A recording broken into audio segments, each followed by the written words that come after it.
Good afternoon, everybody. Good evening if you're on the other part of the world, wherever you at. What's up? What's going on, y'all?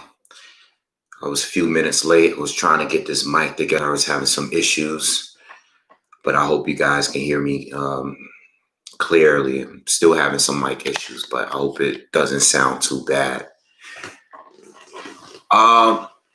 So I wanted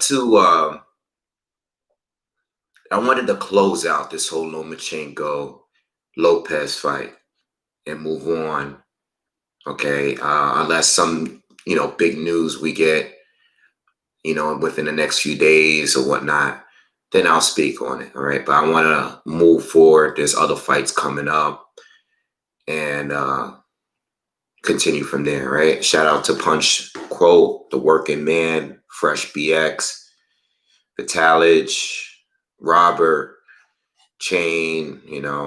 Everybody that's in here right now. Yeah. So shout out to everyone that's viewed the videos lately. I've been pumping out a lot of videos on this fight. I did the live commentary, last week or over the weekend for the fight, and that was cool. I love the reactions. I did the review of the fight. I did a video last night basically talking about what's next for these two fighters. What's next? What are the options? I also did a poll on the channel. And we're going to speak about that poll because I want to respond to a lot of comments that I read over the past few days. Okay, so I did do a poll, and with over 700 votes, and I basically asked, what do you guys, what's next for Teofimo Lopez? What do you guys want to see him do from here? And the Lomachenko rematch was at 28%. Devin Haney was at 54%. The winner of Josh Taylor against Jose Ramirez was at 11%.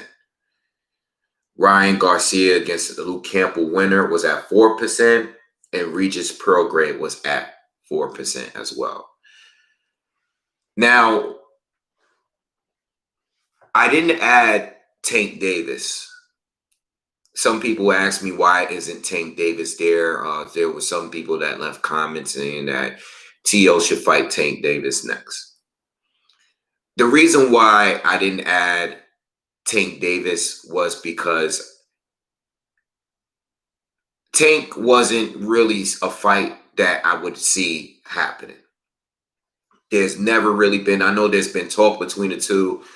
I know there's a video of them sparring like years ago. But outside of that, Tank Davis haven't really stepped foot outside of Showtime and the PBC. He just hasn't up to this point in his career. He hasn't really crossed the street at any point in his career. So that's the reason why I didn't include him, because I didn't think that would be a fight that would actually happen at this point, at this stage. I think down the line, we can see that fight. But right now, I don't think it's possible for us to see that fight. All right. Average 2.7, peaked at 2.8, win for boxing. That's great news. I didn't even know that. That's great. I didn't hear about the viewership of the ESPN fight, but I figured it was going to do well because everybody was watching it. Everybody was talking about it. All kind of celebrities reacted to that fight, not just boxing celebrities, not just MMA celebrities, but a lot of celebrities reacted to that fight the other day, and I figured it would do big, which is good. So I didn't include Tank, but I did see a lot of people are interested in that fight, and that would be a great fight. That would be great. Haney would be great. The winner of Taylor against Ramirez would be great. Even a Lomachenko rematch is fine, Tio has a lot of options. He has a lot. He has many, many options. But like I said in my video, I want him to fight Devin Haney next because I want him to legitimize that title or that undisputed claim. You know, I don't want Tio to move forward and people say that, oh, he's not really undisputed because Haney had the belt. I don't want that to happen. I want them to actually fight because he's at 135 now. Let's take care of that issue and then move on. Some people said Tio doesn't even need to do that. You know, Devin Haney didn't really fight anyone. That title was given to him. He has nothing to prove to Haney. And I understand that. I get that. I get it. I mean, listen, you could go either way with that because Haney really didn't beat anyone. You know, and at the end of the day, I thought Tio was more deserving of the Lomachenko fight over Devin Haney because Tio actually won his title against a champion. Even though that title was vacant before, he still won it against a seasoned lightweight, you know? So I think I just personally want to see the Devin Haney fight right now. And the fact that Tio actually literally called them out, I thought that was pretty cool because not too many fighters these days actually call out who they want to face. They always say, oh, I got to talk to the team. I got to talk to management. We got to figure out what we're going to do. No, he legit brought up Devin Haney right after winning that fight. I really like that. That really showed that this guy is a true champion. He wants to really, really fight the best. I like that. I like to hear, like, I like him. I like Devin Haney. I like the fact that these guys are really going at the very, very best. You know, I think Tank Davis really messed up by not fighting Lomachenko. And I'm not saying that the outcome would have been the same because I spoke on it. I thought Loma would have won if they fought. But I also said that I thought Tank was very dangerous for Loma. Just like I said, Tio was very dangerous for Loma. You know? But a lot of people felt that Tank would have beaten Lomachenko before this fight. And Tank should have really went for it. He should have I mean, I don't know if it's his fault. I don't know if it's his handler's fault. I don't know who to blame and why that fight didn't happen. But that fight should have happened. Tank should have jumped on that. And Tank has been around longer than Haney and Tio. He's a little older than those guys, you know? So I think Tank really dropped the ball because he could have had an opportunity in fighting him. But, you know, he's over there on Showtime. He's with the PBC, and he's not really crossing the street. He hasn't really made any attempts on trying to cross the street. He's been fighting over there, and people have been satisfied with him just taking fights against, I don't know, blown up 126-pound fighters. You know? It is what it is. This is why I didn't include him in that. Not saying I wouldn't want to see the fight, because I would. And I know a lot of people would want to see that fight. It's just that he hasn't shown any interest of really wanting to fight Tio, Devin Haney, Lomachenko. He's been doing his own thing over there, you know? Now, when it comes to Josh Taylor and Jose Ramirez, again, like I said last night, that would be the best fight for Tio right now. That would be the best fight. Because if Tio can go from winning, you know, undisputed or undisputed with an asterisk to it, whatever way you want to call it, if you can do it at 135 and then go straight up and fight the winner of Ramirez and Taylor and actually win, that would be huge. And that actually is a legit undisputed fight. No arguments made. That would be huge. But as much as I would love to see that fight, I don't think it can happen. You know, not with the whole Jack Catterall situation. Jack Catterall already stepped aside for these two to fight for undisputed. Is he going to step aside again for Teofimo Lopez, a guy that's a lightweight coming up? Is he going to do that? I don't think so. And who's to say that Josh Taylor or Jose Ramirez is even going to stay at 140 after they win? If they win this fight, are they going to stick around and defend the titles a few times? I don't think so. I think one of the two, though. I think the winner of that fight is probably going to move up to 147. And even if they do stay and defend the titles, I'm sure at some point they're going to have a mandatory somewhere around there, you know, unless the sanctioning bodies enforce that. But they'll be leaving themselves out there for some sort of lawsuit, and we don't want that to happen.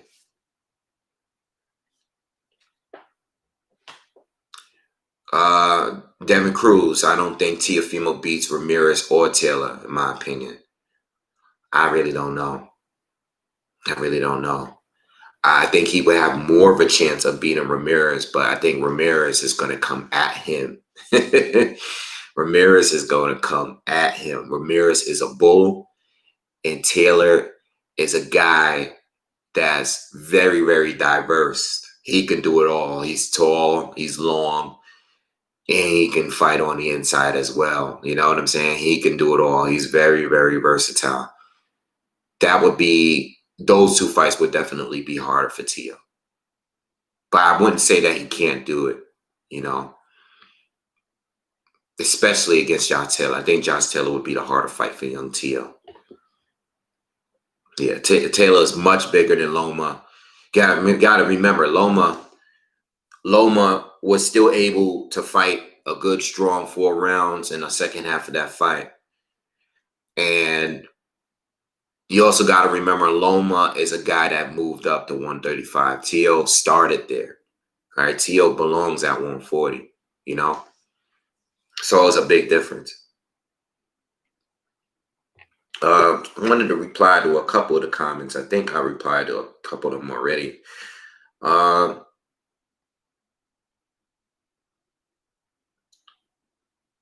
Yeah, I think a lot of people pretty much agreed for the most part. Let's talk about the rematch, though. I think that's another fight that I don't see happening. I think Lomachenko should have done a rematch clause. Now, this is why I think that they didn't do it. I think it was 2 reasons. I think that Team Loma, or maybe his handlers, maybe old Bob, felt like Lomachenko should win this fight. I think they were a little overconfident. And I think they figured, you know what? Well, you know what? If I can't beat this kid, if I don't win this fight, I don't belong at 135. Now, regardless of how Lomachenko feels today, because we haven't really heard a response from him, or I haven't heard it, I think they went into that fight a little too confident. I didn't think they actually saw him, or, I don't think they went in that fight thinking that they would lose the fight. They went in that fight like, hey, we're going to breeze past this kid and go on from there. And they probably figured like, hey, well, if I can't beat this kid, I don't belong at the weight division. Sweet Science, what's good? Mark, thank you. Thank you.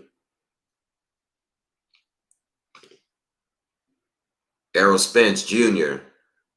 I gave Lomachenko 3 rounds. I think 4 rounds is a stretch. I mean, listen, we all see it a different way. As days go by, I'm reading different comments, I still saw a couple of people that thought Lomachenko won the fight. Not many, but I still see a lot of those. I still see some draws there. There's a lot of people that thought the fight was a draw.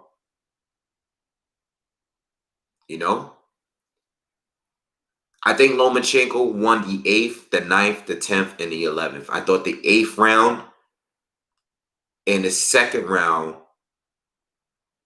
were debatable. After watching it again for me, I thought Tio won the 2nd round. I think first viewing of the fight, watching it live, I gave it to Lomachenko, but it was debatable for me then. But when I watched it again and actually rewind certain points of that round, I think Tio won the majority of that round. That's just the way I saw it. We all seen it a different way. I even read a couple comments of people that said that they weren't even mad at the 119 109 card. I think giving Loma one round in the whole fight is a little disrespectful. But it is what it is. Uh, Ward scored it a draw. Yeah, I know. Ward scored it a draw. On the night of the fight, he did. He did. A lot of people scored it a draw. A lot of even boxing YouTube channels that I respect. I seen them. I seen it scored it a draw. It is what it is. I know. I mean, I know where the draw comes from. The draw comes from giving Loma the second round and giving him round 7, 8, 9, 10, and 11. It's that simple. I see where it comes from. So I'm not gonna go hard in arguing that. It's just that I think Tio won 116, 112. And that's my final decision. That's my score, you know? And it's no bias in there. I have no bias there, I mean, I said at the very end, I said between the two, I mean, I was completely wrong. I said Tio was either going to win by knockout or Loma was going to win by decision. And I leaned towards Loma winning by decision at the very, very end. What I didn't see from anyone was that Tio was going to win this one by decision. No one called that. No one just called it. I mean, I seen a couple people voted for that, but not many people voted for that. Yo, all right. So look, I have Taylor winning by beating Ramirez. By the way, I think, like I said, Taylor's just a little too versatile. I know what Ramirez is bringing, but Ramirez really has one gear. And we saw a little bit of that in the Victor Postal fight. He has one gear. And if you box him the right way, you can actually beat him pretty clear, in my opinion. I know he's undefeated, but I think Josh Taylor has proven to me. I think he has the better wins. I think he did better against Postal, a younger Postal, and he's accomplished more. He's won the World Boxing Super Series tournament. I know they're both unified, but I think Josh Taylor was able to do more in less time, and he looked more impressive doing it. I have Taylor winning that one. I like Taylor. I think Taylor, I don't know how well he's going to do at 147 because 147 is loaded right now. And I don't know if he's going to get the opportunity to fight some of these PBC guys, being that he's, he just recently fought at Top Rank. But I have Taylor winning that one. All right. He said, what do I think about Abel Sanchez saying that Teofimo is close to seeing the closest he's seen to Roberto Duran in 30 years? That's his opinion. I'm not gonna listen. The one thing I'm not doing is sleeping on young Tio. I'm not mad at that. That was a big win. That was a great performance by him. And I'm not mad at that at all. I think we need to give these young fighters more of a chance to really prove themselves, as long as they're really fighting the best, though. I'm not talking about just picking apart easy fighters. I'm talking about guys that step up and look better when they step up. Tio looked better than he ever done before, stepping up. So if he wants to compare him to Roberto Duran at 135, that's on him. I mean, I see some comparisons. I seen a lot of Floyd in that kid. I like the way he was fighting. I seen some Floyd in. I'm not comparing him to Floyd as far as greatness. Absolutely not.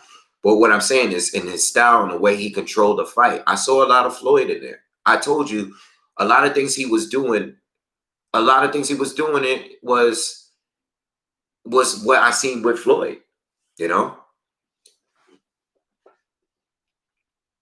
Yeah, Money May, not Pretty Boy. Pretty Boy was different. But Money May, I saw a lot of Money May Floyd in there, you know? Shout out to him. Arlette, what's up? What's going on? What's going on? Everybody's here. Yo, so people want me to do a pound for pound list so bad. I hate pound for pound. I actually thought about it all morning on how I would order that, and I can't come up with a real order of who I think is pound for pound. I think it's the most ridiculous list out there. I think there's no real true way to do a pound for pound list without being biased. And I think if you do it, like, shout out to Ring IQ Boxing. If you don't subscribe to him, he has a great channel. He covers the female boxing well. I definitely follow him for he can keep me informed with the female boxing, because he knows it well. He interviews the ladies, and shout out to him. He's great, but he has a way that he does pound for pound. He does it specifically based on accomplishments, and I think that's a good way. But the problem, even with that way, is people move up and down in different divisions and win titles and collect titles, but they usually don't fight the very best in those divisions. Most of them don't unify. You got a guy like Adrian Broner who has titles in 4 different divisions, and he's never fought or beat any of the top fighters in any of those divisions. You know what I'm saying?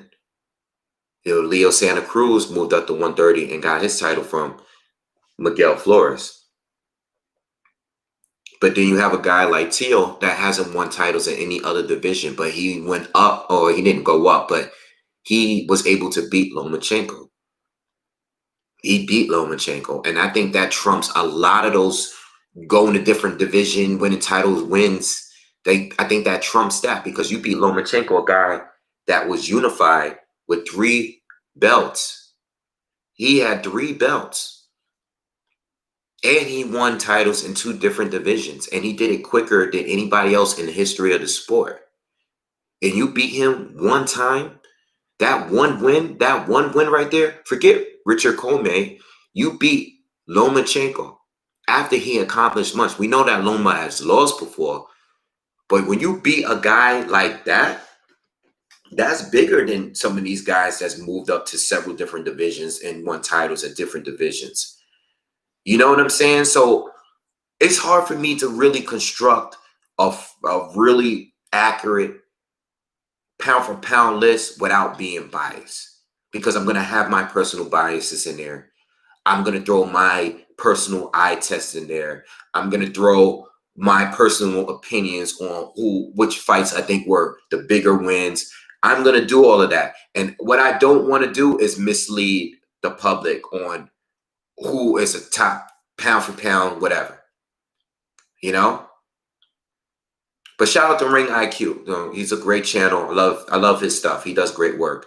But going back to the topic at hand, I was trying to come up with it. You know, I didn't do like a top 10, but I was trying to at least limit it to 5 guys. Just 5 guys.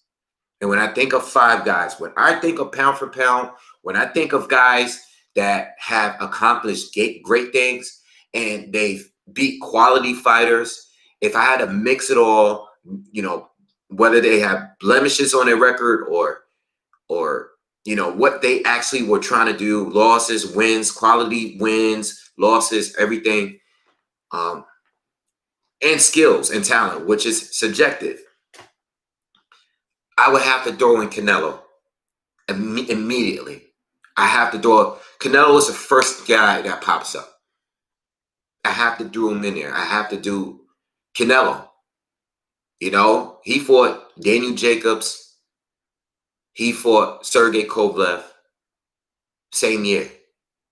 You know, people question those wins. You know, people question, especially the Sergey Kovalev win. You know, was Sergey Kovalev washed up? You know, was he really fully recovered from the yard fight, which was a tough fight? I get that. You know, some people even said that he took a dive. all right, whatever. But Canelo, before even reaching the age of 30, accomplished a whole lot, only having to lose to Floyd Mayweather. I question some of those wins he has on his resume, but if we're just solely basing it on his actual record, I say Canelo. I think Crawford, 3 divisions champ, undisputed champ at 140. The only thing I'm waiting for is to see what he can do at 147 against some of those PBC guys, but that's if they get in the ring with him. So I think Crawford. I always thought Crawford was better than Lomachenko. I've said this in many videos. I said if this was a fight and if the two of them was an equal size, and I know this is subjective, I always thought Crawford would neutralize Lomachenko. I would have expected Crawford to do what Teo did to Loma, but even better. You know, I think Crawford is the most diverse fighter in the sport today. Proven fighter, I mean. All right. So I think Canelo, I think Crawford. I think Manny Pacquiao. As far as all-time accomplishments, absolutely, he need to be there. But right now, this is the trick with Pacquiao. If he were to fight Spence instead of Thurman, if he had fought Spence that night, what would have been the outcome? If he had fought Crawford while he was over at Top Rank, what would have been the outcome? Thurman, good win. Thurman was undefeated. He beat Sean Porter. He beat Danny Garcia. He was unified at one point. But he fought Thurman at the right time. He did fight Thurman at the right time. He did fight him at the right time. You know, I liked Spence's win against Kell Brook. And I know Kell Brook got destroyed by Triple G, but Spence went out there to the UK and stopped Kell Brook. I like the Sean Porter win. I like that win. Sean Porter's at his prime. He's one of the elite welterweights. And he was able to beat him too and unify. So I feel like Pacquiao overall has more accomplishments than any other active fighter. And more accomplishments than most fighters in any generation. But right now, is he currently the best welterweight? Can we prove that?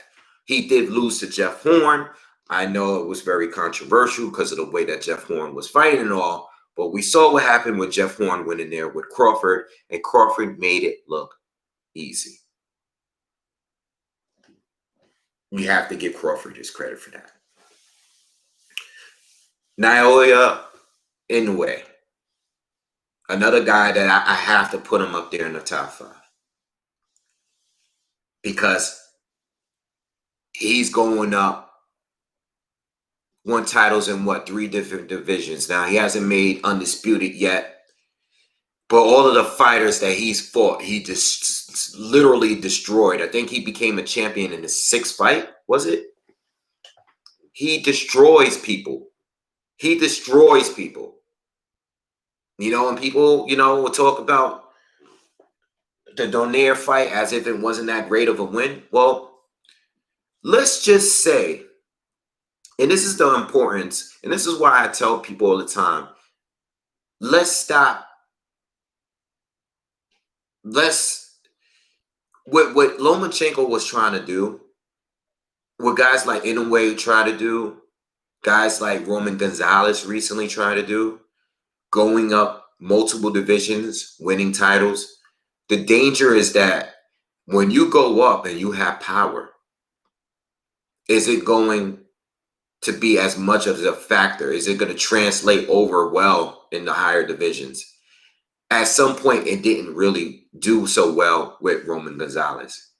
But what if Roman Gonzalez was able to just, I'm going to stay down here and just continue beating up all these guys that, I don't have to keep moving up several divisions.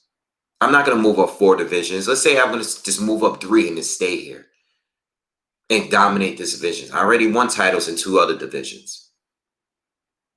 I'm just going to stay here. What if he did that? Then he probably would have never lost. Yeah, Roman Gonzalez might still be a top 3. Roman Gonzalez, what he did when he failed, look at what he was trying to do. And that's why I was saying to Lomachenko, the Lomachenko hardcore fans that are going nuts over this loss.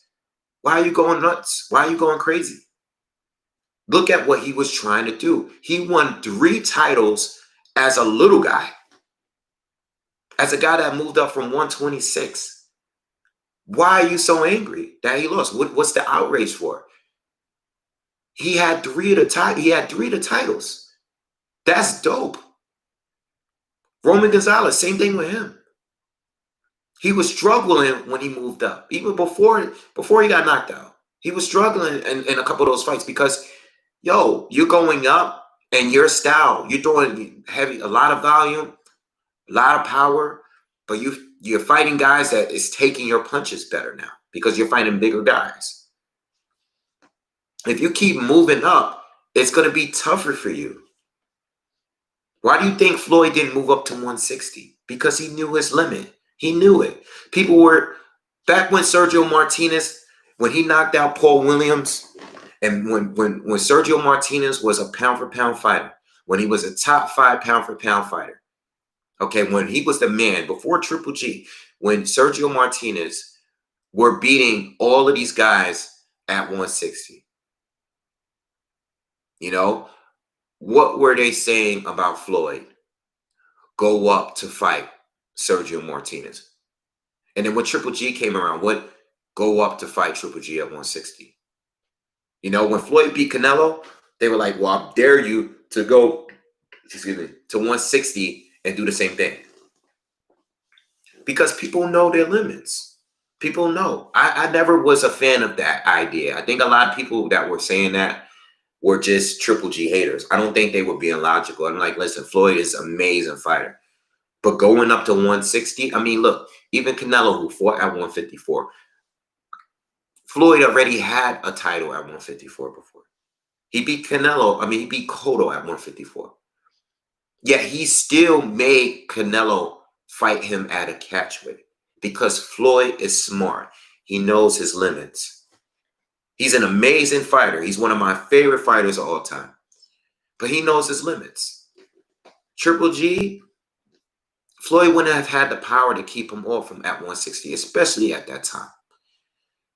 You know what I'm saying? And he knew people just wanted to see him lose. So they had to go as far as 160 and pull in a guy like Triple G to be the guy that Floyd would lose to. You know what I'm saying? So yeah, I don't know why people get so upset about people moving up and when they lose, when they move up. What Lomachenko tried to do, it was dope. He lost 3 titles. I read a comment. I did read a comment. People said that somebody asked me, you know, Lomachenko was dumb to not have a rematch clause because he went. Why would you risk 3 of your belts that you actually won against a guy that only had 1 title and not add a rematch clause? Well, he was overconfident. He was overconfident, and not only that, but that's what great fighters do. Great fighters will put their belts on the line to fight the other top fighter in the division. Lomachenko didn't do anything wrong. Maybe he should have did the rematch clause thing, but did he really want a rematch? Obviously, he didn't. Jermell Charlo has 3 titles at 154. What are we going to say? Well, he not to fight Patrick Cesaro because he has 3 titles? No. Great fighters want to win all 4. You want to win all 4.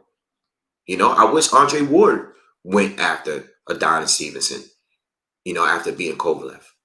But he did. Go fight Patrick Cicero, or bring him over to the, PBC side. I mean, Patrick hasn't proven much. He beat Carlos Adames, but Carlos Adames was a prospect, If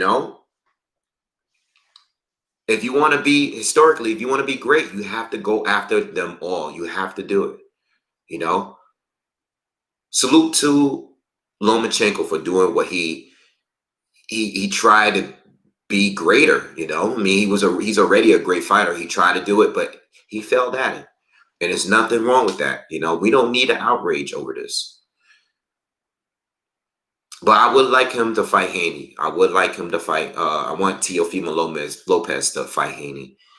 I think Lomachenko should go back at 130. And I think he should try to make another last run for Undisputed. I think that's what he should do. But if he wants to stay at 135, fine. I don't think he's going to get the rematch, though. Even if he wants it right now, because Teo is already like, why fight him again? I'm just going to do the same thing again. And even though Loma came off strong and finished off strong, that doesn't necessarily mean that it's going to win for him. That's going to work for him in the rematch if they were to have one.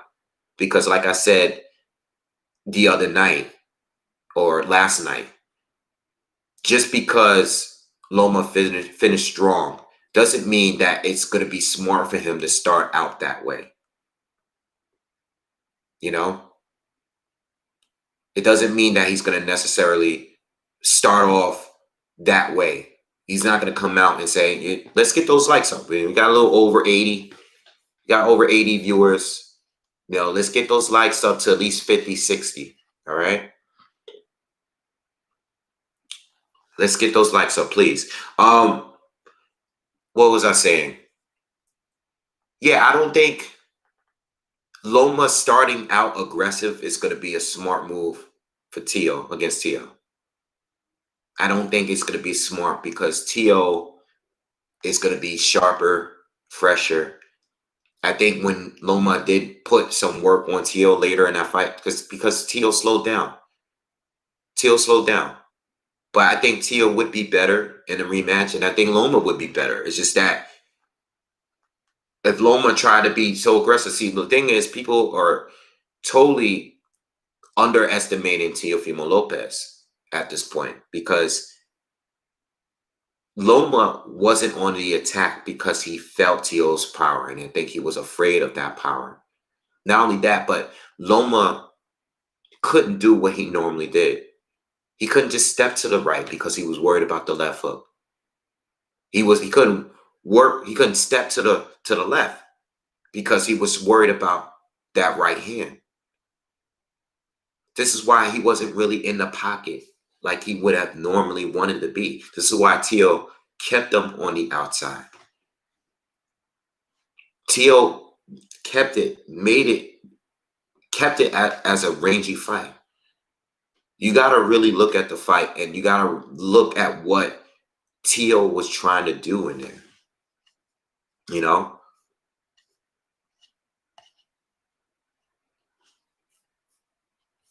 But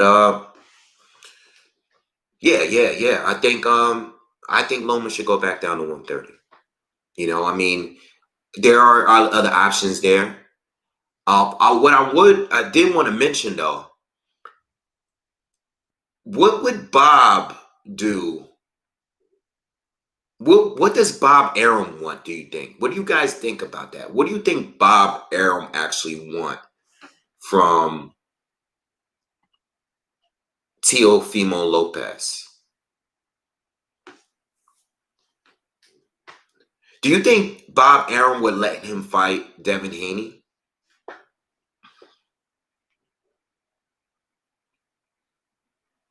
Do you think Bob Arum would probably want Teo to defend his title or just move up to 140 and maybe just start going? Like, what do you guys think would happen if Teo remained at 135? Or do you think Bob wants Teo to go straight to 140? Bob wants Teo to move up and cash out. I wouldn't say that.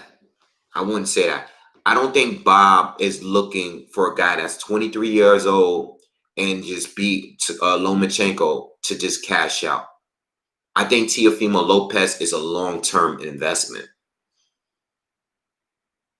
I think he's long-term. I don't think he's looking for Teo to cash out.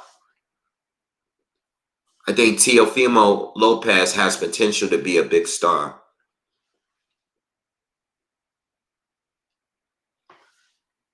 Jay Rodriguez, yeah, I see your comment. Why would he want him to move up and lose his belt to another network? I mean, I get what you're saying there. But if that's the case, Bob has had plenty of fighters. Bob has had plenty of fighters risk their titles, you know, to guys that's on the outside. I mean, recently, I know it's not as big as a fight, but Maurice Hooker fought Jose Ramirez, you know? He didn't have to let him do that. But I get what you're saying. But that's the fight. That's the fight that people want. And if I think it also really depends on Teo. Haney could also move up pretty later on.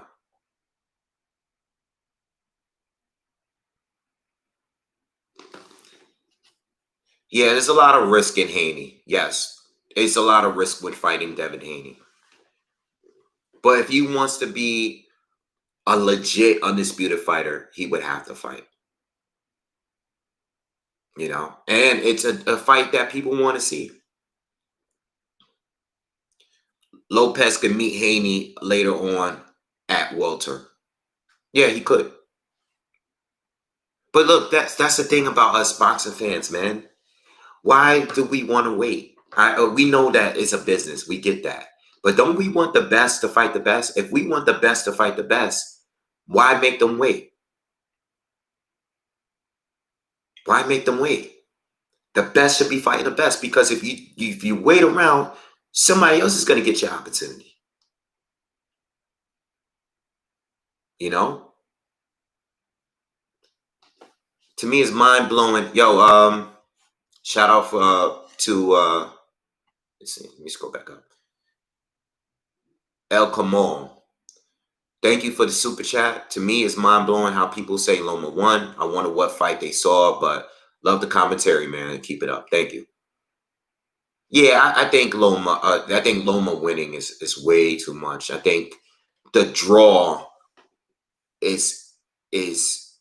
I see why people say it in a draw because of the rounds scored, and I think there was a couple of debatable rounds there, but at the very, very most, it was a draw. I don't think Loma won the fight in any sense, anyway. You know? But yeah, we want the best to fight the best. And you gotta understand too, even though Teofimo Lopez has 3 titles, it's still a risk for Devin Haney to go in there with some of these dangerous fighters. I mean, look at Devin Haney. You don't think Eddie Hearn want to protect him a little bit and let him fight better fighters and move up slowly? Devin Haney, Ryan Garcia, Teofimo Lopez, all young fighters, undefeated, a lot of potential.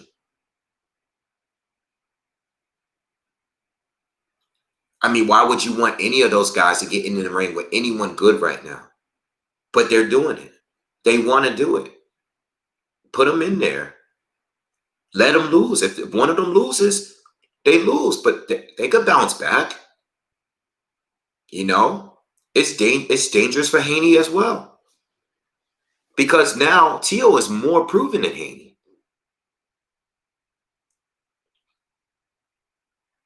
You know, everybody's all over the place with their opinions. You know, I read comments every day. Everybody's all over the place. Everyone is all over the place with their views on what these fighters should do. Some people say wait. Some people said wait. When I said a couple of years ago that Spence should be fighting Crawford, people said no wave. Spence should be fighting, he should be unifying with the PBC guys first. Let him build, let him fight guys like Mikey Garcia. Let him build his name, and then he could fight Bud. That's what people were saying to me then. People are always going to say that. And at that time, I'm like, well, Spence is like 28 years old. I mean, how much longer do we need to wait? People are always going to say people should wait. But did Teo really prove himself to be in the ring with a guy like Lomachenko? No. If we're basing it on resume alone, no. It's always going to be too early, too soon. But he gets in there with Lomachenko and beats him. And looks good doing it.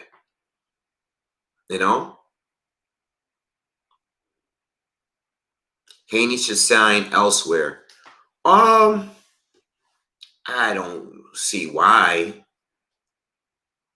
I don't see why he needs to leave Top Rank, at least not for now. I don't think they got him in there with Lomachenko, and that's the fight that he really wanted. Devin Haney really wanted that fight too. Did he get the fight before T.O.? No. And there's no one really on the PBC side of things that really wanted the Lomachenko fight, so we can't say anything about them. Ryan wasn't really looking to fight Lomachenko right now, neither. And Golden Boy and Oscar wins. So what did Top Rank really do wrong? Top Rank gave him the fight that he wanted. So I think they did the right thing. They got him in the ring with Comey. They got him in the ring with Lomachenko. And I think Teo, up to this point, has done the right thing for Teo. Top Rank has done the right thing for Teo.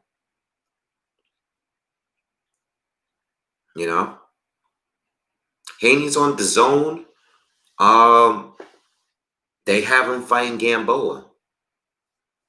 They could have got the Luke Campbell fight, but there was a whole mix-up there with the WBC. And a lot of things I blame the WBC for. Because the WBC has made a lot of things confusing and complicated as far as who were mandatories and who, what's undisputed in the franchise title. But I think a lot of the issues that we have here are because of the WBC. Yeah, Loma versus Burchelt would be good. I think Loma should go down to 130 first and just fight and get in the ring right away. That's what I think he should do. If he's going to go back down, I think he should go back down now and get in the ring right now with whoever's available. I think he should do that and possibly fight Burchell Valdez winner. And I think Burchell is going to destroy Valdez, by the way. I think Valdez is already past his prime a little bit. I think Valdez turned into a brawler. Think about 4 or 5 years ago, I think Valdez had a lot more potential, but for some reason he's kind of became like a slugger, and I think he takes too much punishment. Burchelt is the guy at 130 right now. He's the man at 130. He's the man to beat at 130. I think the second best guy, even though he's not proven at 130 right now. Well, it depends on where we're putting Tank Davis. Is he 135 or 130? Is Tank going to stay down at 130? Or is he going to go back to 135? All right. Tank seems to be focused for this fight, though, because he was 135 like a week ago. I think he posted a picture of him weighing himself, and he's already at 135.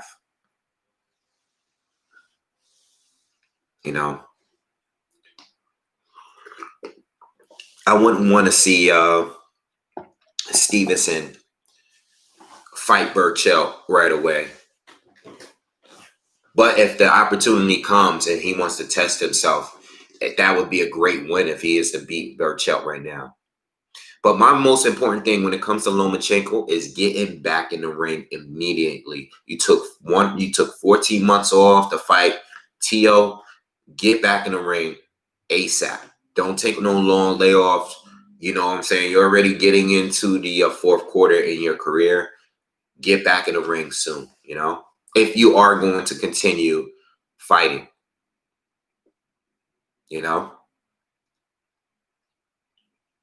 No more COVID breaks. Yes, exactly. Absolutely.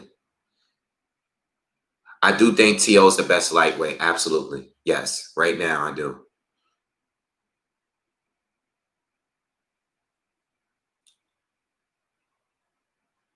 Valdez get knocked down too much. Yeah, Valdez takes too much punishment.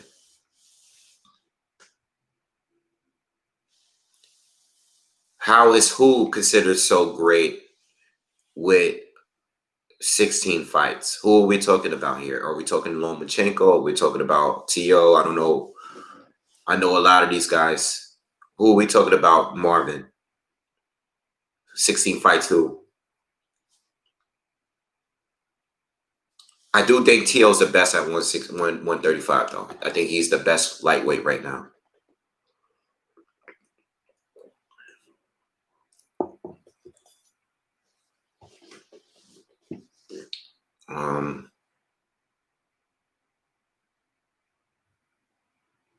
Yeah, I don't know. I think he's talking about Loma.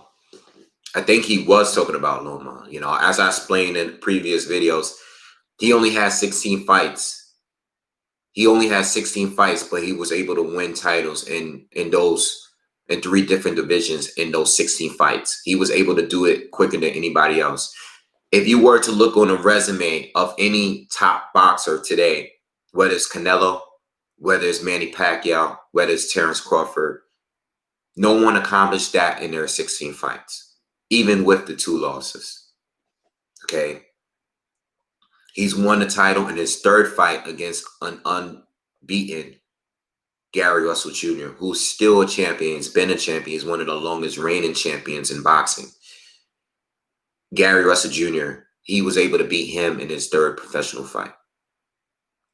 That's not easy to do. Loma is definitely a Hall of Famer already. Yes, he is definitely a Hall of Famer. Again, 3 divisions champion. And he unified 3 titles at 135. Absolutely. And if you're including his amateur pedigree as well, yes. Yeah, Loma is going to go down as one of those fighters. All right. But I think the problem is that people have with Lomachenko is ESPN, all right, trying to remove that loss he had on his record. They should have never done that. And I understand marketing. I understand the pound for pound status. But you should never try to make it look like a fighter is undefeated. You should have never done that because it's made people hate that man. And that's out of his control. ESPN did that. That was ESPN's fault. I do think people made him pound for pound too soon as well. All right. And when I say pound for pound, they made him pound for pound number 1 too soon. I also believe that guys like Joe Rogan and stuff like that, they were already calling him the greatest fighter, ever. And I didn't like that neither. This is why people say Loma's overrated. What he accomplished, what he actually physically did is not overrated. But what people made him out to be was overrated in a lot of ways. Because once you start making him bigger than the current best fighters in the world and the fighters of the past, now you put him in a different place. And now people are rooting for you to lose because they just want to prove these people wrong.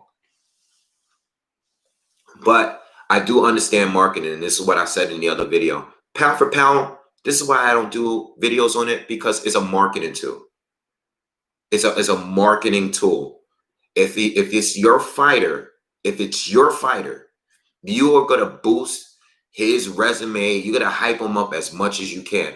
So if it's whether it was Roman Gonzalez, whether it's Lomachenko, whether it's Terrence Bud Crawford, wherever you guys have him, that as your fighter, you're gonna make it seem like he is the pound for pound number one. You're gonna do it. You're gonna do it. It is what it is. Any promoter is gonna do that for their fighter.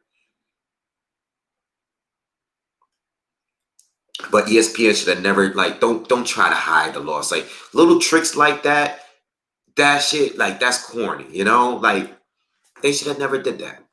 I never liked that. I don't like anything that networks do that is fake. Like I didn't like when the PBC tried to remove Terrence Crawford out of that top 4 welterweight thing. They showed Spence. They showed who did they show? They showed Spence. They showed Pacquiao. They showed Porter. And then I think they showed like Danny Garcia, somebody that didn't have a title. They didn't even want to acknowledge Bud. And that's the one problem I had with the PBC. They try to make it seem like if you're not a PBC fighter, you don't exist. So all of them do it. And I just threw that example in there because I don't like anything that's fake. That's false. That's not true. Don't promote it. Don't promote it if it's not true. You know?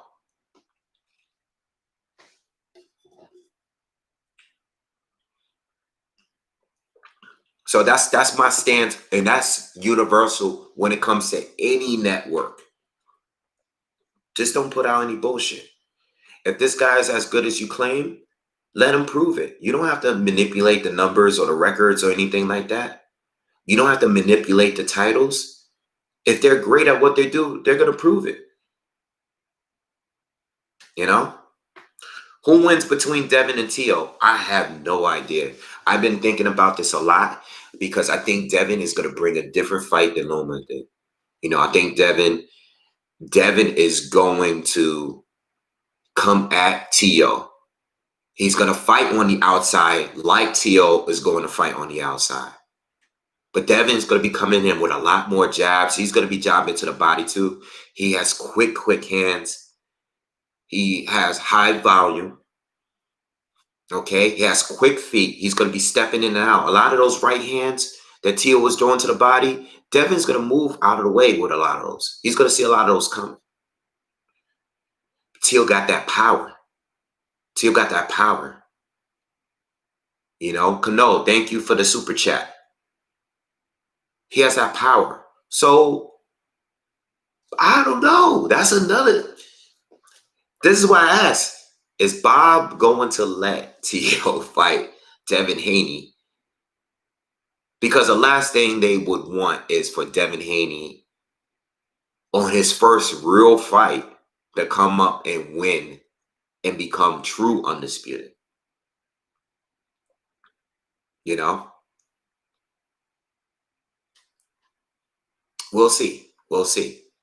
I like the matchup though. Very, very dangerous fight for both. Very dangerous for both. You know, Devin is very, very good. But Teo proved it. So it's like I could look at the two and just sit there and try to give you their strengths and weaknesses and stuff like that. But when it came down to it, Teo proved it. Whereas Devin, he hasn't fought anyone on a level of two of the guys that Teo already beat. One he knocked out in the second round, and the other I thought he won by clear decision. You know? Can Devin take a punch? I don't know. I think he can, but who did he face? What are we basing that on? He didn't get punched by Teofimo Lopez. And regardless of what their sparring was like, looked like years ago or whenever they sparred, I don't care about that. I only care about the real fight.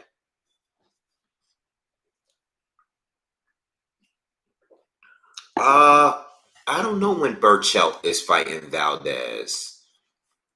Let me look it up real quick. Let me see if it's scheduled.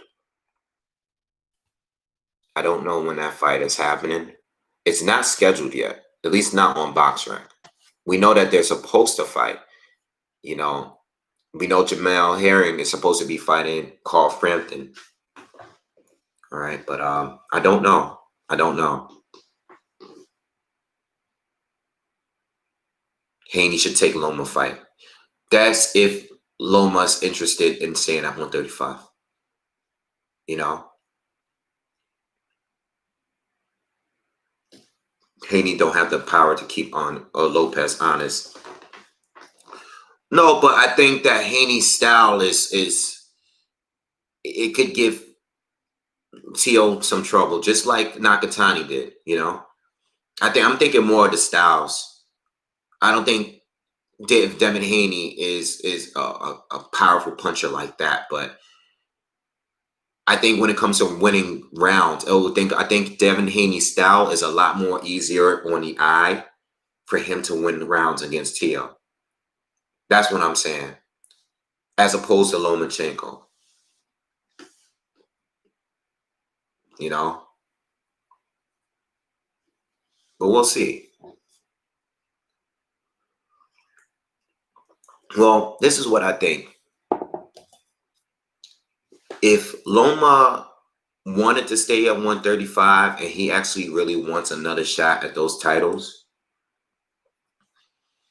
and if Haney doesn't get Tio right now, I think Loma should go after Haney. You know, if Loma wants to stick around at 135, I would probably, if he can't get Tio rematch, I would go after Haney because Haney is holding the title, and Haney would still want that fight. But I think Haney would want the Teofimo Lopez fight more now because of the fact that Tio holds 4 of the titles, including the franchise title. That franchise, see, the WC, because the franchise title was non-transferable. Think about it. It was everything they said it was. It's not anymore. You can't win or lose. Remember, the original rules for that title is that you can't, even if in defeat, you're still franchise title. You're a franchise champion. That was the stupidest thing the WBC ever done. They keep ruining the sport, man. You know?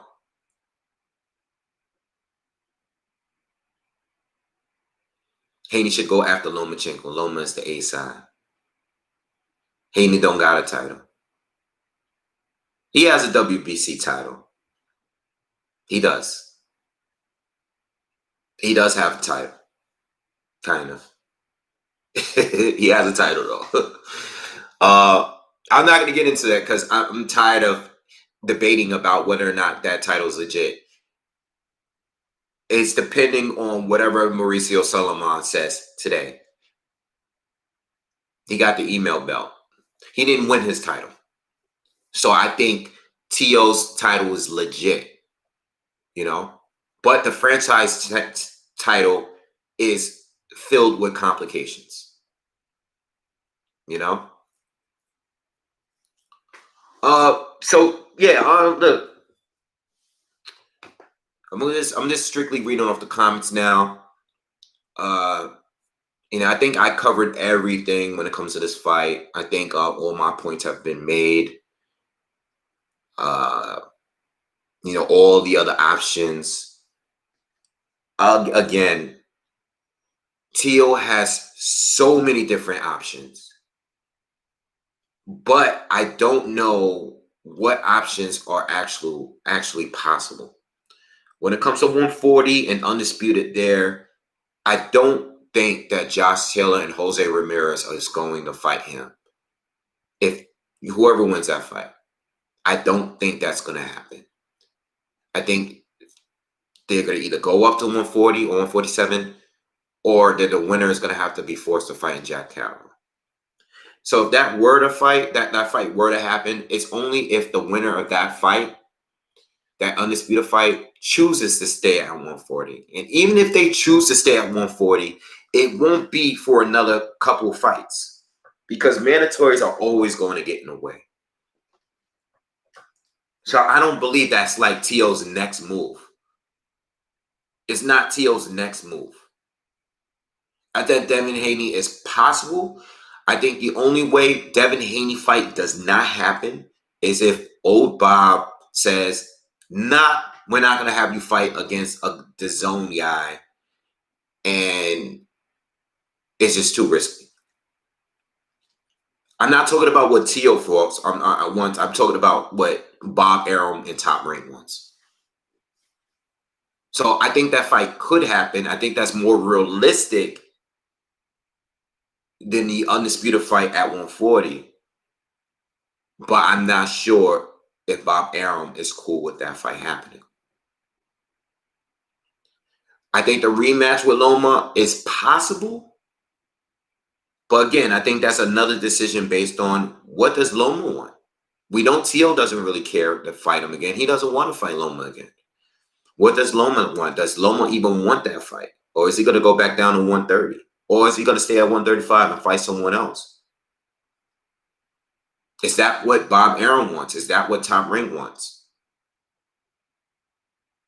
I see Devin Haney fight happening before a Lomachenko rematch. Who else is out there? Ryan Garcia is out there. Let's see how he does against Luke Campbell. That's not a fight I'm too sure that Ryan Garcia could win. You know? Regis Prograis, I see that fight happening. I see that fight possibly happening if T.O. is to go up but can't fight for undisputed right away. So I can see that fight happening. Regis Prograis, another guy, and I know somebody mentioned earlier about guys not really wanting to risk fights and stuff like that. Well, at 140, all those fighters did was risk fights because you have fighters fighting on different platforms all the time. The zone guys fighting ESPN guys happens all the time. I don't think that would be too much of a problem. It's just that I guess in a way, T.O. does have a lot at stake at this point to lose to someone that's at the zone that's bringing in very little. All right. But the demand for that fight is real. There is history with those two. Lemarian, what's up, man? Oh, Regis moved to PBC. Did he? I think he did. I think you are right. And I think I forgot. I actually posted that on Instagram. Oh, boy. I think he did. I think he did.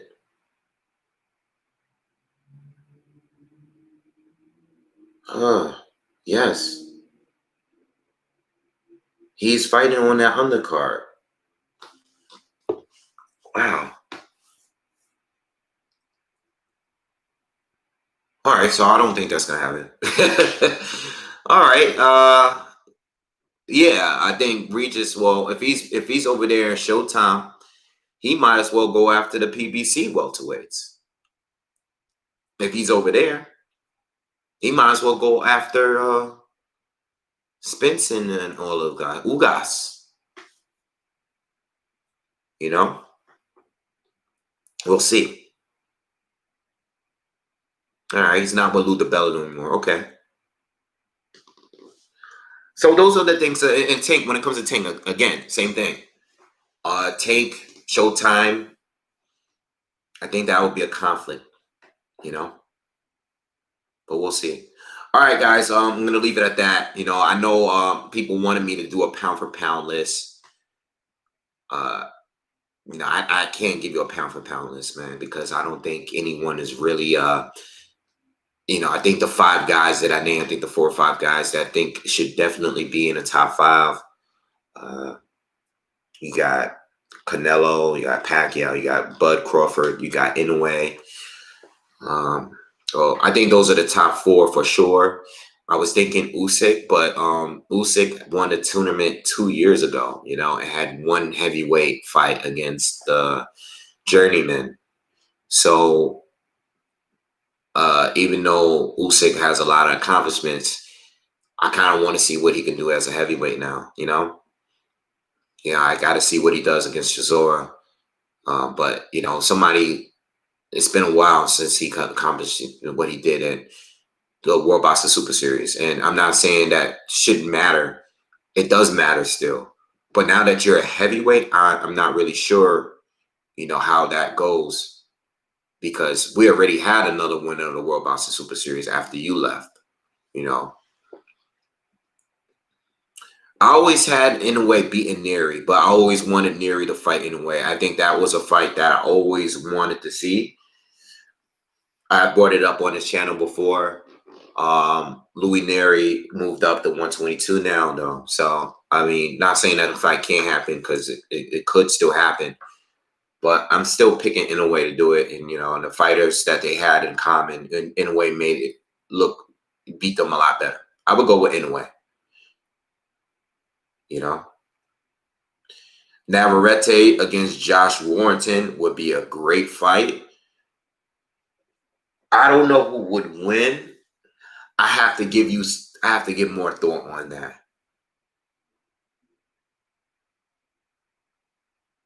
I think Josh Warrington, though, I'm leaning a little bit towards, but I'm not sure. That's 50-50 to me. But I'm not sure yet. I'm not sure. That's a good ass fight.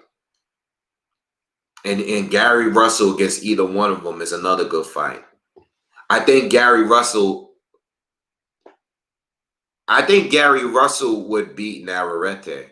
I'm not sure about Josh Warrington, but I think Gary Russell would beat Navarrete.